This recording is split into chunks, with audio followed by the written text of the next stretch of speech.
Sejak 10 tahun lalu, pengadilan adat di Aceh dimasukkan sebagai jenjang peradilan formal di Indonesia. Meski kasus-kasus yang dibawa ke pengadilan adat adalah kasus-kasus ringan, masyarakat justru terbantu dengan pengadilan ini. Tidak sedikit sengketa masyarakat selesai di pengadilan adat dan tidak berlanjut ke pengadilan yang lebih tinggi. Seperti apa penerapan hukum adat dan pengadilan adat ini? Rio Rizalino dan Alvan Noviar berkunjung ke Aceh dan menulis laporan ini untuk Anda.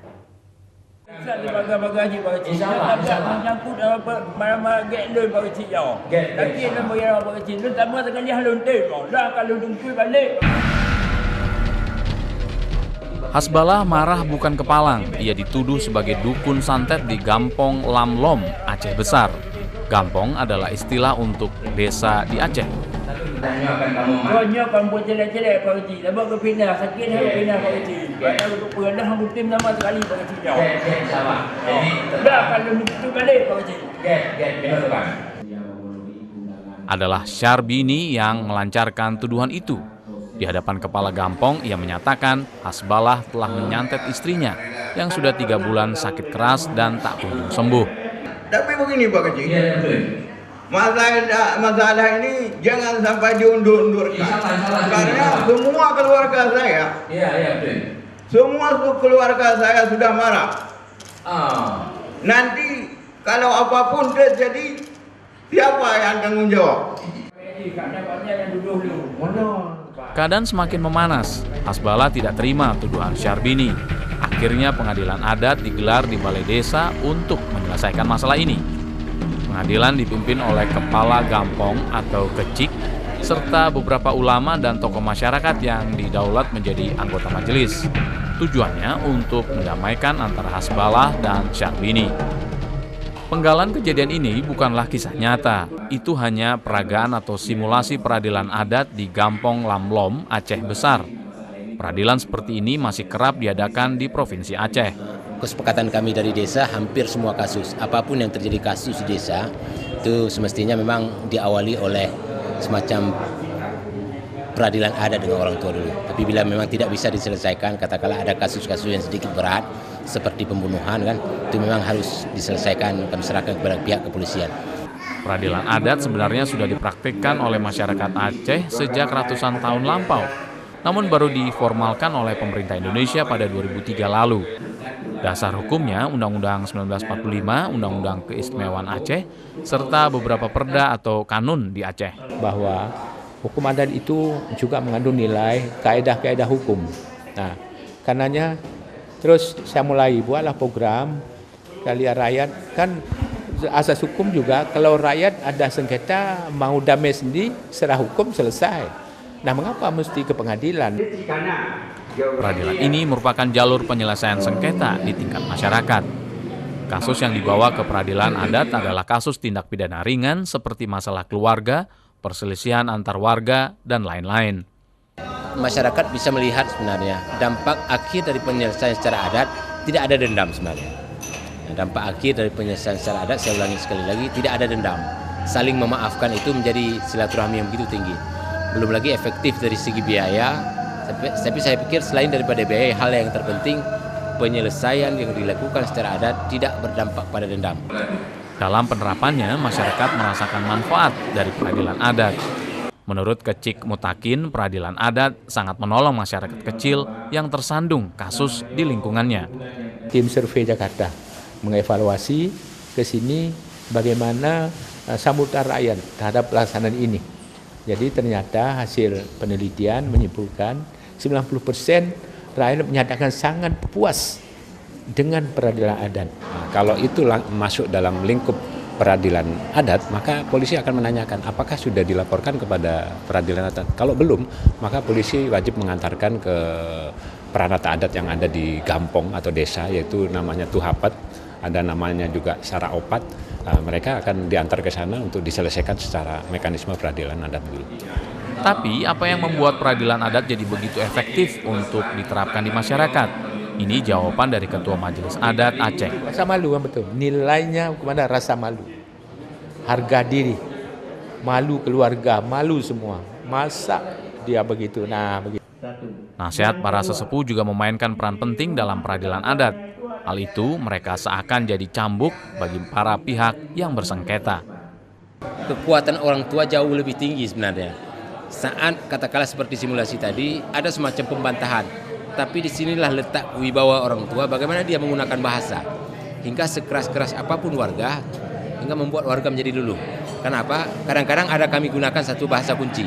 Oke lah, misalnya begini, kami menggunakan bahasa kunci. Oke lah, hari ini saudara tidak mendengar bahasa kami orang tua, tapi jangan salahkan kami bila ada satu hal yang nanti kami juga nggak akan mendengar.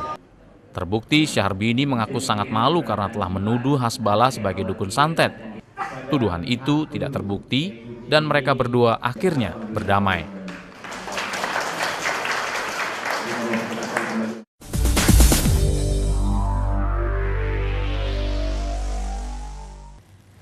Syariat Islam sudah 10 tahun diberlakukan di Nangro, Aceh Darussalam. Namun dalam kurun waktu 1 dekade itu, kasus-kasus kekerasan yang menimpa perempuan dan anak-anak justru meningkat. Aktivis perempuan dan anak di Aceh mengatakan syariat Islam tidak mengakomodir kepentingan perempuan dan anak. Mengapa hal ini terjadi? Simak perbincangan Rio Rizalino dengan pengacara LBH Apik Aceh Azriana berikut ini.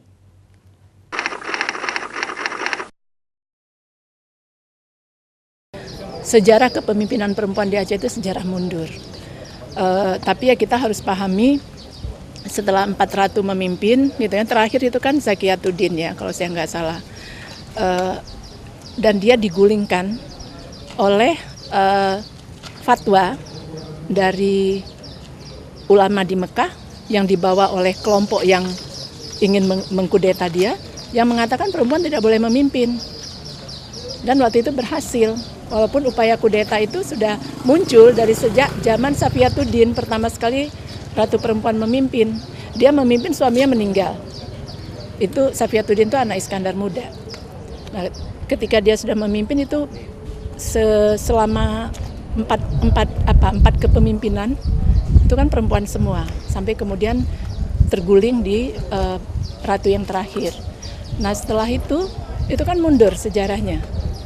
Dan kalau kita lihat itu kan jauh sebelum masih Aceh ini masih berupa kerajaan Iskandar Muda, belum gabung sama kerajaan Paseh di Aceh Utara sana.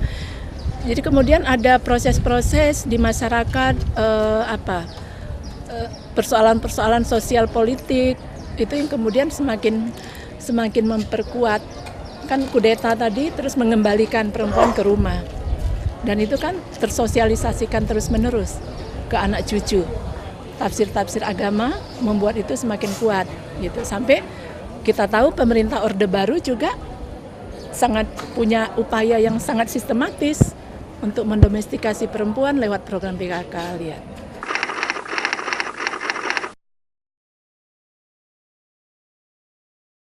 Jadi dalam beberapa pertemuan dengan kepala dinas syariat Islam yang sekarang itu memang dilihat ya kayak himbauan larangan ngangkang di Lok Semawe atau larangan pakai celana panjang di Aceh Barat macam-macam gitu. Itu lebih karena lebih ke ini keliaran kepala-kepala daerah aja. Artinya gini, mereka jadi nggak terkontrol dengan kuasa yang mereka miliki. Itu tergantung kegenitan, gimana cara pikir dia aja lagi mau ngapain, lagi usil atau apa gitu. Karena nggak ada rambu. Makanya perlu ada semacam grand design sebenarnya. Pelaksanaan syariat Islam di Aceh ini mau seperti apa kita.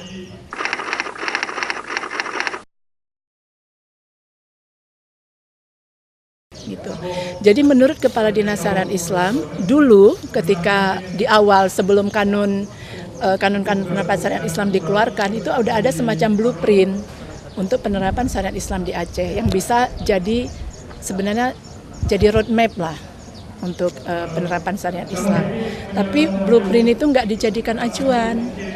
Gitu. Jadi kalau sekarang kesemrautan penerapan syariat Islam di Aceh sekarang itu lebih karena nggak nggak punya blueprint yang jelas, mau kemana, apa yang mau disasar, mana yang harus prioritas.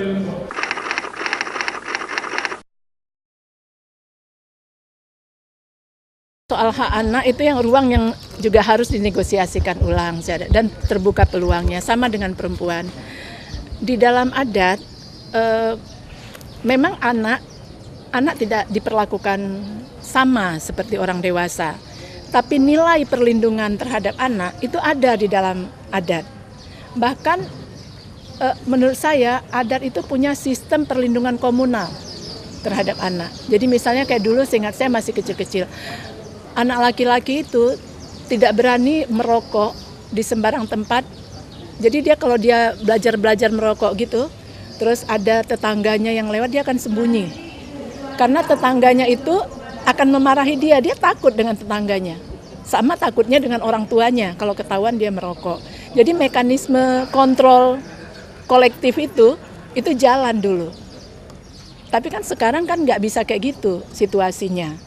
Gitu. Kenapa sekarang lebih sendiri-sendiri, masyarakat nggak punya mekanisme perlindungan bersama terhadap anak. Makanya kekerasan seksual terhadap anak perempuan tinggi sekali di Aceh ini. Iya, tinggi sekali. 46% dari kasus kekerasan terhadap perempuan yang terjadi di Aceh dalam 2 tahun itu terhadap anak perempuan. Bahkan umur 2 tahun. Ada yang jadi korbannya, itu data LBH Apik. Kenapa anak perempuan rentan jadi korban kekerasan seksual perkosaan?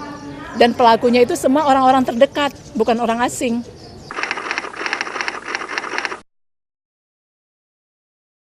Ya itu juga yang saya memang perlu ada surveinya. Apa karena penerapan syariat Islam katakanlah kanun khalwat, itu kan menyasar relasi antar orang dewasa. Iya kan? Jadi berdua-duaan yang bukan muhrim. Dan itu biasanya orang dewasa, sesama orang dewasa. Nah itu akan kena penerapan syariat Islam. Tapi ketika orang dewasa dengan anak dianggap nggak ada masalah. Padahal justru kerentanannya muncul di situ. Jadi coba kita bayangkan ada orang dewasa, laki-laki dengan anak umur 5 tahun di tempat sunyi. Mungkin nggak akan pernah ditangkap oleh masyarakat atau WH karena melakukan khalwat. Terbiarkan kan? Padahal dia sedang berada dalam situasi yang rentan mungkin. Jadi memang kita harus melakukan survei keterkaitan peningkatan kekerasan seksual terhadap anak perempuan dengan efektivitas pemberlakuan kanun khalwat. Itu perlu ada surveinya menurut saya.